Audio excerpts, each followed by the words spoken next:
So from what we have seen from Sargeant, he should actually be out. Clean as 19th and as 20th. Audi has a lot to do. Lando Norris is getting better. He can still become world champion this year.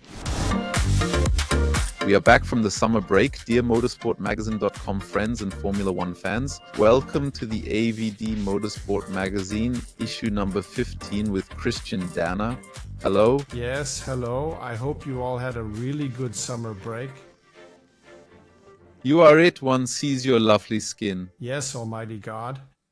I spent a lot of time outside of enclosed spaces, let's put it that way. Shoe. And you can also see that you were not in Zandvoort, because then all the tan would have been gone again with the weather we had there. But you have been following the weekend events very closely, even providing commentary on RTL. How did you find the race?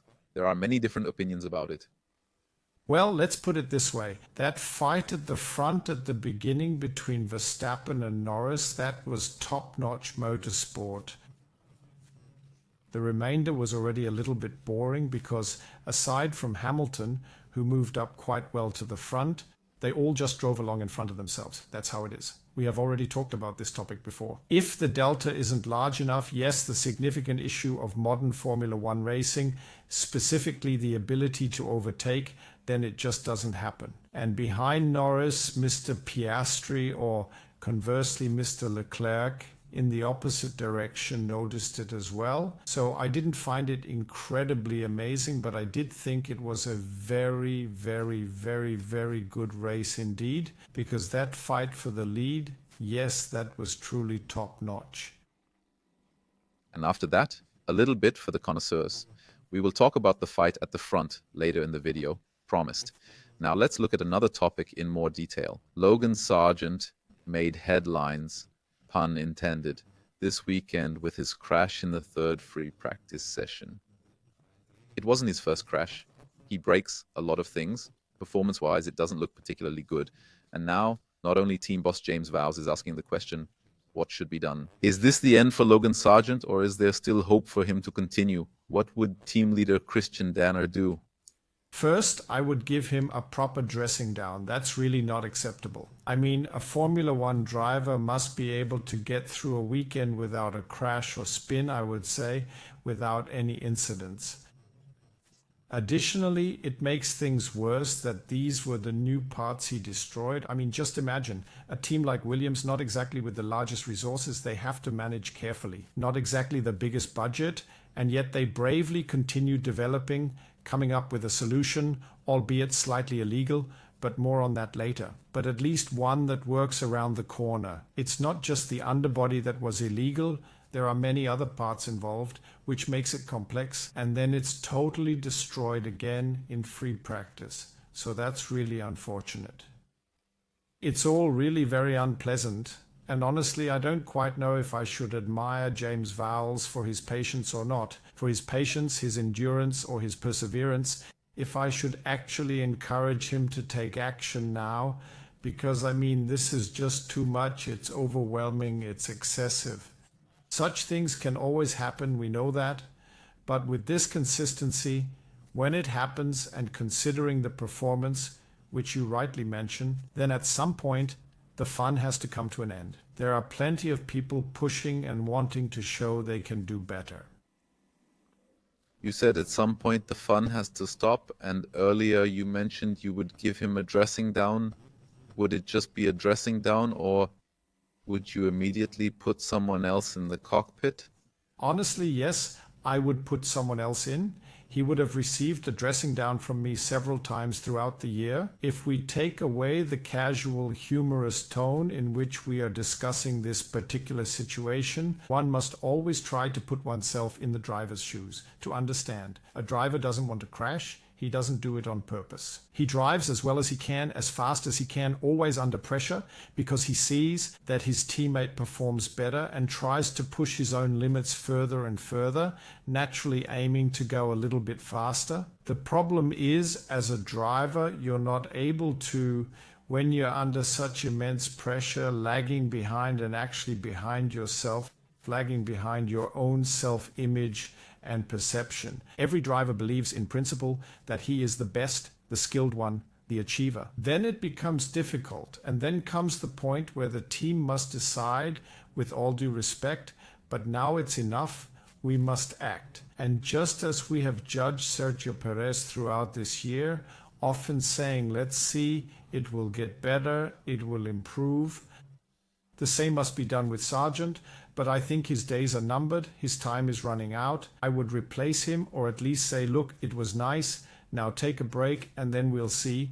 We will reassess. Maybe in 2 races it will continue or find some solution. In any case, just keep going in the usual way. I think it won't help because it hasn't worked so far. So would there be a different driver in the cockpit at Monza? Yes, somehow you feel like saying, come on, it doesn't matter at all. Remember what Nick de Vries achieved? I mean, the result was really impressive. Overall, not the most brilliant driver, but he got in and adapted immediately. And Ollie Berman drove in Saudi Arabia with Ferrari and adapted immediately to the car. So if someone can do it, they adapt immediately. The risk isn't huge if I find someone who has the necessary experience and talent. I think that's the harder part, and to have. What do you think James Vowles will do? Do you think he'll give him another chance, or is he done? I believe that James Vowles will carefully consider what is the absolute best for Williams and what the owner, who is the proprietor of the entire team, desires. They also have a considerable say in the matter, and as a result it will be announced that we are doing this or we are doing that. It could also be that they let him drive in Monza again. That is quite possible. Everything for next year is settled, and that is kind of the annoying part. If they could already start with next year's driver Carlos Sainz, then everything would be fine, but I believe that he will finish the season properly with Ferrari. The situation is a bit strange. He is definitely not with the team next year and will likely be out of Formula One. He is not performing well currently, so the only reason to keep him would be his passport, because he is American and brings money with him. Are these the thoughts that James Vowles might still be considering? Yes, but these are not just thoughts. They are openly discussed within the team. And I mean, of course, the speculations are now rampant. Here in Germany, the press is absolutely clear. Mick Schumacher is the candidate. Yes, I mean, James Vowles is familiar with Mick Schumacher. I am quite certain that they have had conversations with each other. I am also quite certain that James knows exactly whether to choose him or not. However, what he decides in the end, I cannot say for sure, of course. The same thing applies to Liam Lawson. The British have already written Liam Lawson into the cockpit long ago. Where does Colapinto come from, the young driver from the Williams team? There are individuals who say, yes, he is the new hope and he now gets an opportunity. But that remains solely whether we wish for it or do not wish for it. To imagine what we would do, it is an incredibly complicated decision, and only James can make it with all his experience, I can only say. A personnel matter that is already somewhat out of the picture now, namely Kimi Antonelli, and I was a bit surprised because he actually had the natural connection. It was already suggested that he would drive the Williams next year, but we now know that's not the case. Carlos Sainz has already signed. He will drive the first free practice for Mercedes in Monza, but Toto Wolff has already said no, he is better off with us. We didn't actually advise Mercedes well to maybe put him in for the rest of the season, because then he will most likely drive for Mercedes next year. He could then gain some real Formula One experience. So the topic of Kimi Antonelli is a peculiar matter that only Toto Wolff fully understands. I don't quite understand it because Kimi is a fantastic talent, no question about it, but he is naturally in Formula 2 rather decent to sometimes or often mediocre. And that such a man is hyped so much means that the people who deal with him know more than we do, who can only see the times and results. That would have been the most logical option.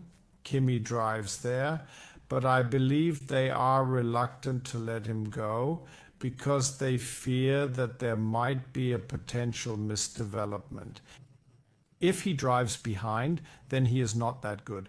I don't know either. There are plenty of examples of drivers. Nick de Vries is the best example.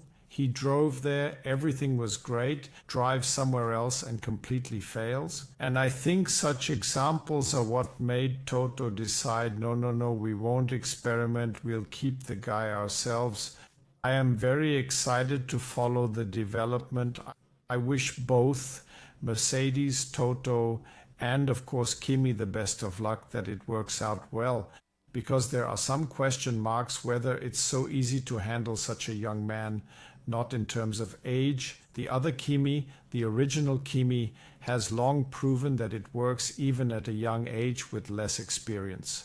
But I have no doubts at all. But whether he is really that good, we all say, it will be very exciting to follow. I find it a great story overall, and also considering the general state of Formula One. There are some who criticize the older Formula One drivers, some experts, that they should finally leave and make room for the young. I totally disagree. I believe that a young driver's value is only truly visible when he can beat the older ones. If an Antonelli can manage to beat a Hamilton or an Alonso, for example, that really means something. If he beats another rookie, well, then it's just another rookie. I really like that in Formula One. The old competes against the young without it being an obsession with youth.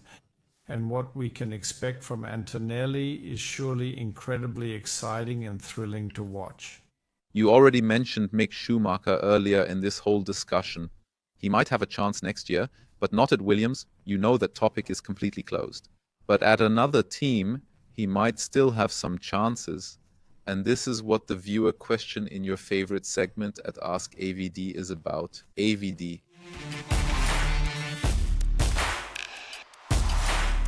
You probably already guessed which team it is about. The question comes from Nsupi, and Nsupi wants to know how you rate Sauber's performance overall. 19th and 20th place in qualifying and the race, that surely cannot be the goal of Audi. Are they already focusing on the next year, or how do they believe they can somehow move forward? Yes, so this is the slowest car at the moment, and we have often noted in this discussion that Audi has quite a significant amount of work to do. The development that Andreas Seidel initiated when he was still there never came into effect because it wasn't funded initially. When the funds were finally released, another year had already been spent catching up on what should have been done long ago in terms of wind tunnel, production, and carbon fiber construction, who works there, and how many people are employed. But what we see now is the current state of affairs, and it clearly doesn't reflect well on James Key, the man who was supposed to lead Audi to the top of the world. Because, Audi's goal is to compete with Mercedes, Ferrari, Red Bull, and McLaren, and not hoping for a 19th or 20th place, waiting for Logan Sargeant to maybe start from the pit lane again. So, the issue with Sauber is quite multifaceted and complex. It is indeed solvable, but it is clearly associated with significant organizational and technical changes. Now we have Binotto, who knows how to organize such things. Whether he can implement it depends primarily on whether he can secure the necessary resources and what it requires. That includes many people, engineers and staff working there. Whether he can gather them all and coordinate them to achieve the needed results.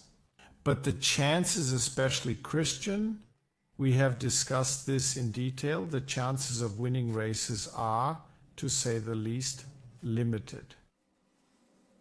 Yeah, I would agree with that statement. The gap is incredibly large. Now, one might say it's simple. McLaren also managed to move from the back to the front, but the McLaren team had different infrastructure and different personnel in England. There are highly established and proven individuals diligently at work, such as this chief of aerodynamics, This Peter Podombro, he is a student of Adrian Newey. He has been there for a while. He was also there before. These are people who have already demonstrated their expertise.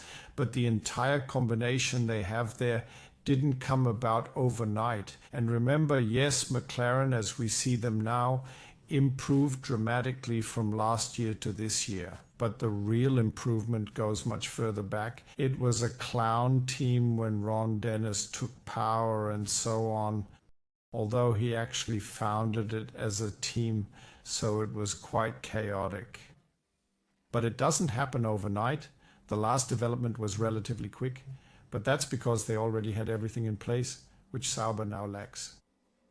I was just about to say I completely agree with you, but there is someone much more prominent who agrees with you, namely Carlos Sainz, who made it clear with his decision for Williams and against Sauber Audi. Now there is still this second cockpit to be awarded, and I will now draw the connection back to what we discussed earlier. Maybe Mick Schumacher will be in the running again, or who do you see in pole position? Who actually wants this cockpit? It's a tricky situation, as we just heard about it. Well, you see, every single young driver out there wants that. And I would go as far as to say that even Joe and Bottas are eager for this seat. So I would say if I am at a development stage like now, I cannot afford to make any experiments. Bottas must drive, end of story. I mean, he is now established not just doing fun ads, but he drives very, very clearly and distinctly. Much clearer, much faster than Joe, and he is still a reliable figure. He is in top shape and finishes a race without any issues. That would be, I think, a good combination, Hülkenberg-Bottas. But what Audi really wants, what they want to express with their driver pairing, that is up to the marketing department to decide. That must be left to Binotto and the board of directors. What they intend to express with it, I really do not know. But my preference would be to keep one. It's always a golden rule. If you have two new ones, it's always difficult. Keep one who knows how it works. It's essential. And that would logically be the case with Bottas. Surely a Sainz would have been preferred without any question. So I'm curious, next weekend in Monza, Mattia Binotto is supposed to make his inaugural visit. Let's wrap up the Sauber Audi topic for now and move to the other end of the field, to McLaren, to Lando Norris, who is performing well. That was a dominant performance by Lando Norris, despite him not managing the start once again. But he didn't let it unsettle him. He overtook Max Verstappen on the track with his own strength and skill. And now the question arises, did he only overtake him in this race, or can he possibly do it in the championship? Do you think the championship is still open? 70 points are between the two, or am I dreaming a bit too much? No, I don't think you're dreaming. The championship is still open, so let's start with that.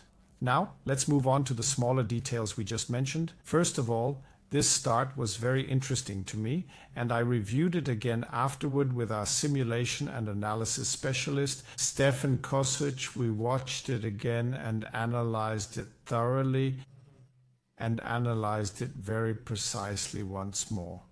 The first few meters were equally fast, and then came the moment when Verstappen overtook. The reaction time was identical. The first few meters the cars accelerated the same, and then Verstappen was in a completely different league. A bit further back, the same thing happened to Oscar Piastri. This means we see a McLaren that clearly has a starting procedure not as good as Red. What could that mean?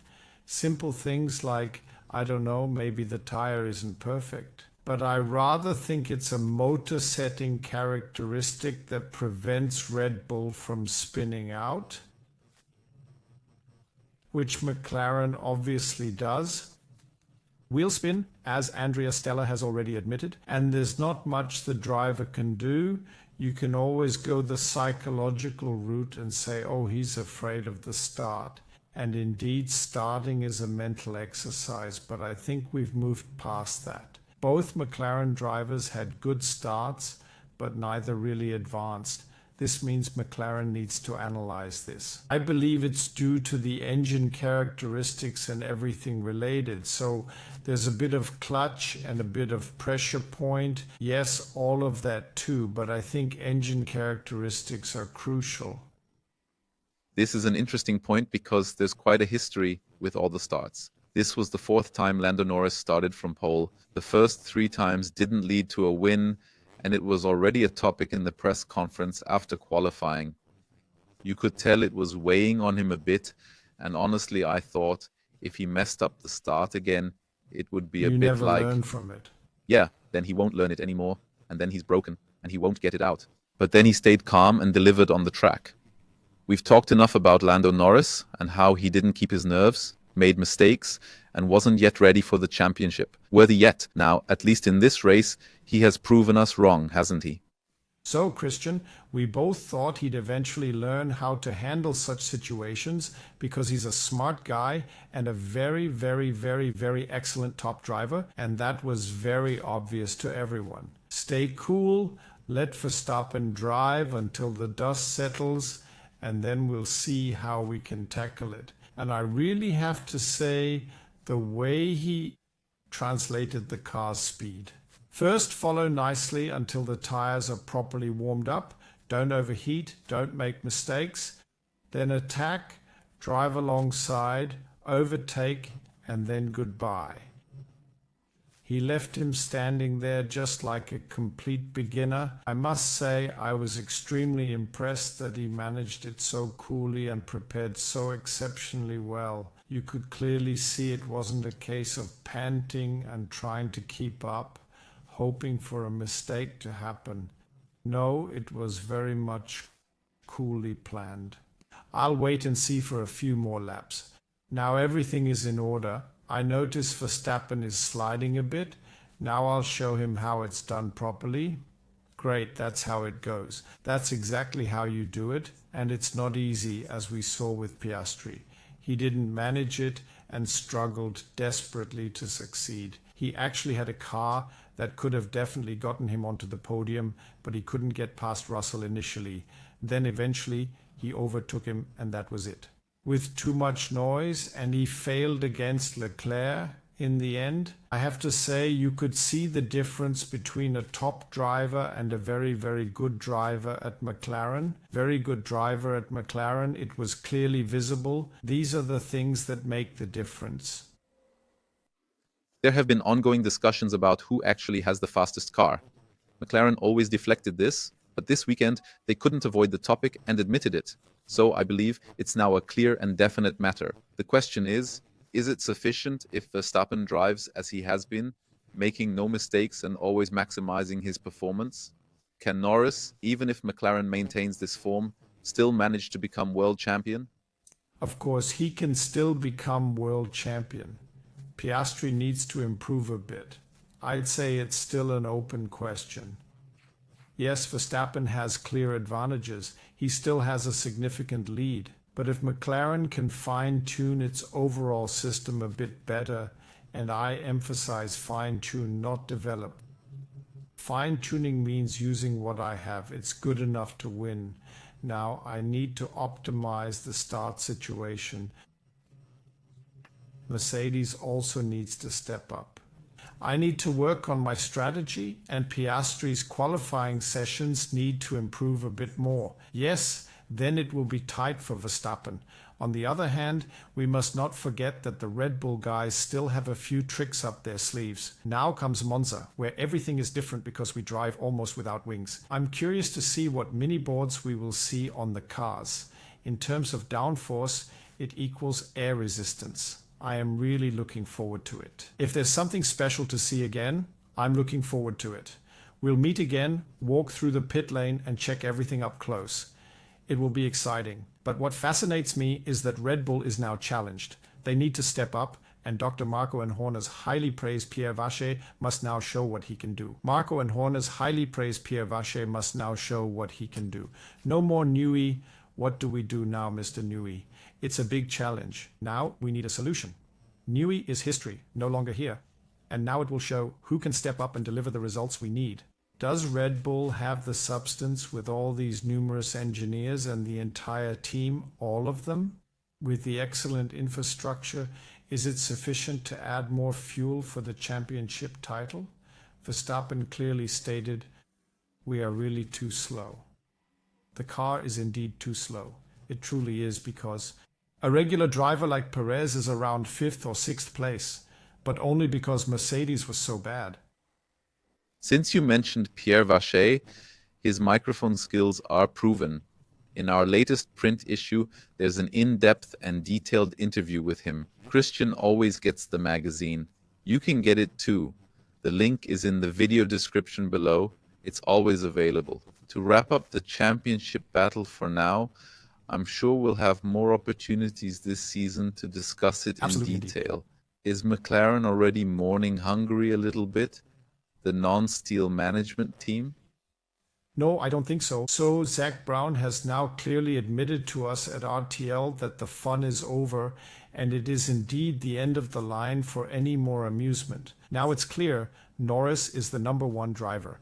Without making it official, it was clear between the lines that he is the top choice. I don't believe that anyone will miss that. No, I really don't think so. It was simply a decision made in the context of racing, and I think the team hierarchy and who says what was nicely aligned.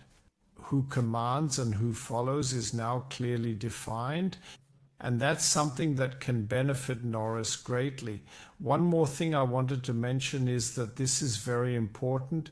You know, we praised Norris, and he has improved significantly. We knew he was great before, but now he has shown even more. But what was truly amazing was the fastest lap in the very last lap. Those weren't the best tires, but he still managed it. He managed his pace, and in the very last lap, he showed incredible skill and control. Once again, a fastest lap was driven, which was quicker than what Hamilton managed with the red soft tires a few laps earlier. I was really, I won't say shocked, but I did think, hey, this is surprising. That takes a lot of nerve, and that's exactly what convinces me. And now we're back to your question, which is important. Yes, he has championship chances, Lando Norris, because he is now also very cool-headed, and you can see that in such small details. So I honestly hope that you're right. I don't care who wins in the end. I'm just happy if it's exciting, and we really didn't Yes, me expect that after the first few races. So I hope you're right. Before we end this episode, we have a real treat prepared for you all. Something special, namely in the AVD pit stop. In the AVD pit stop, we've already had some treats for you. Today we have really beautiful images and an expert who will share insights, who can hopefully say very interesting things about it. In the year 2024, the AVD Histo Tour made its return. By early August, it was time for the event, featuring time trials on famous Grand Prix circuits. On the Grand Prix track of the Nürburgring, Spa, Francorchamps and Zolder, also the Nürburgring Nordschleife was included, so everything notable in motorsport was there. And of course, one person couldn't be missing, our expert Christian Danner. He participated in a BMW M3 with the very first M3, along with the E30, participated, and we now show you some beautiful impressions.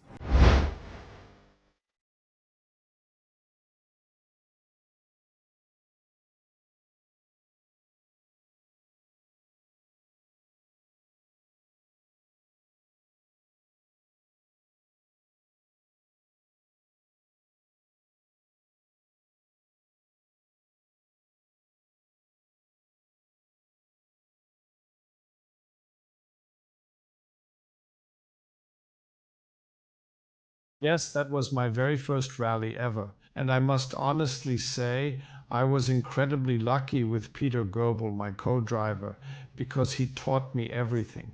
How does it work? What is it? What do I have to do? It was all completely new to me, and I must say I learned something new again. Since I embarked on my journey through motorsport with the AVD, I have been involved in drifting. I have been to drag races, and now I have experienced something like this, the AVD Histo Tour. So this is really quite difficult, and it is a challenge of a very special kind. I must say we won only one single stage. We reached the finish line with 0.0 because you always have to hit the target time, and that was on the Nürburgring Südschleife. It was merely a brief examination, but driving at 0.0, I am still quite proud that I managed to achieve that. However, it was all thanks to Peter Goebel, who assisted me greatly. So drifting, rallying, and so on, I am curious when we will see you on the oval track. Overall, it didn't go too badly for you. You downplayed it a bit, made yourself seem worse than you actually were. Besides that one victory in the special stage, I think overall rank 6 is quite good. Yes, with 60 starters, being 6th is quite good. I am really proud of that. What also happened was that I got this BMW from the year 1987, provided to me by BMW, including a mechanic and everything. It was fantastic. I have spent so many hours of my life in this car.